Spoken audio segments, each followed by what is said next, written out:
Hello, my name is Mada Lourdes Torres. I'm a graduate student at Liberty University, and I'm pursuing a Master in Public Health with a concentration on health promotion. Today, I'm here to give you a brief overview of my practical experience. My practicum was about prevention and strategies control of pediculosis in two Hispanic communities.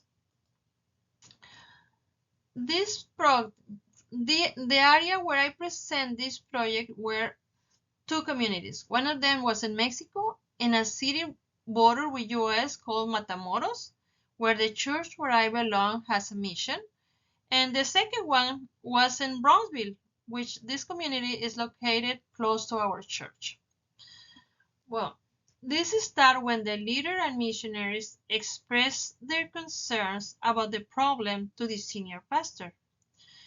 They decide to contact me to help them with this health problem. I asked Emma Ortega, who is currently doing her PhD in public health, as my preceptor, who helped me to start this project with the supervision of the church coordinators. Next slide. The purpose of this practicum was to decrease the pediculosis infection in those two communities. According to the literature, the prevalence of pediculosis in young children, especially between the age of 3 to 11 years, is highest, and the target of this project were the mother of this minor in scholar age, especially Hispanic mothers. This project has three objectives. The first one is to increase 80% of the knowledge of a pediculosis infection from baseline, teaching them the who, how, when, where of the pediculosis infection. The second objective is to increase 80% the correct techniques to prevent head lice infestation. And the third one is to increase to 80% of home safety techniques to prevent pediculosis in home. Next slide. This program was designed using the health belief model of behavior change. I chose this model because this model helps people perceive health threats and help them decide to act based on the value they place on a specific goal and whether the measures taken can achieve that goal and be successful. This model consists of 6 primary cognitive constructs or dimensions that influence behavior.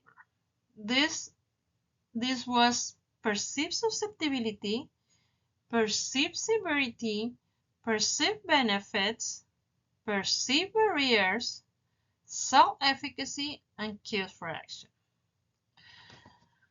This program has 2 health education conferences, in which one we did a pre and post-ed with 10 questions. Using through a survey and the pre and post test, using a quantitative data, we did a t-test to compare both results.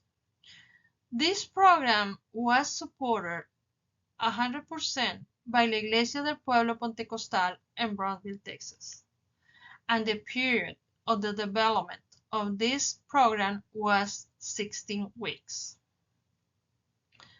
Next slide. The accomplishment or results of this program show significant results, demonstrating first behavior change compared from the pre-test. This demonstrates that the increased knowledge of prevention. Based on the data obtained, it was observed that there were favorable changes following the objectives that were implemented in the beginning of the project. What we observed and this project, since one of the objectives is to raise the community knowledge to 80% of his baseline, what we observed was really significant. One of the results that we observed that was obtained in the survey was observed that no one in the pre-test group knew the safety measures to prevent infections. It's unbelievable, but it's true. In addition, only 2 people knew the appropriate diagnosis and treatment. And the questionnaire was 2 questions, the number 8 and the number 9, which was related to safety in home and to avoid reinfestation in home, and only 2 people had the correct knowledge.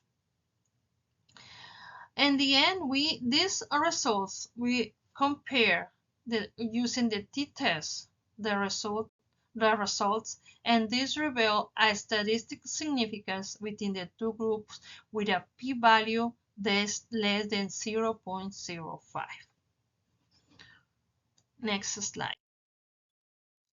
Well, my recommendation was this problem continue being a common problem in the pediatric population and is often not treated adequately because of the ignorance of the problem, and second, because it's stigmatized. So it's necessary to raise awareness of this type of health issues. These health problems should be monitored always to avoid reinfestation, especially in scholar children between the age of 3 to 11 years. Another recommendation is help to school with this health problem. Increase awareness of the teachers and the population with health education material, especially the people who is in contact with the kids. Next slide. Well, for me, my personal reflective review, this was an awesome experience. I can deny that in the beginning was a challenge for me because it's rejection of this theme in the society that easily related or connect with lack of hygiene. But it's not. It's a common problem that anyone can be affected. In the beginning was not in my plan, this project. I accepted. I was trying to be part of diabetes prevention with a nonprofit organization located in McAllen, Texas. But I prayed to God and asked for guidance. After that prayer, the missionaries approached to me with this project. They need help, and I will help them. Because I was guided by God, I had the opportunity to implement foundational competencies. I had the opportunity to assess, analyze, and assist those communities to improve that problem. For now, 1 month later, because this was in March 15 and 21st, the two communities are responding really good. And if it is necessary in the proximate future, 6 months, I will re-educate them, the population again. Thank you. Thank you for your time.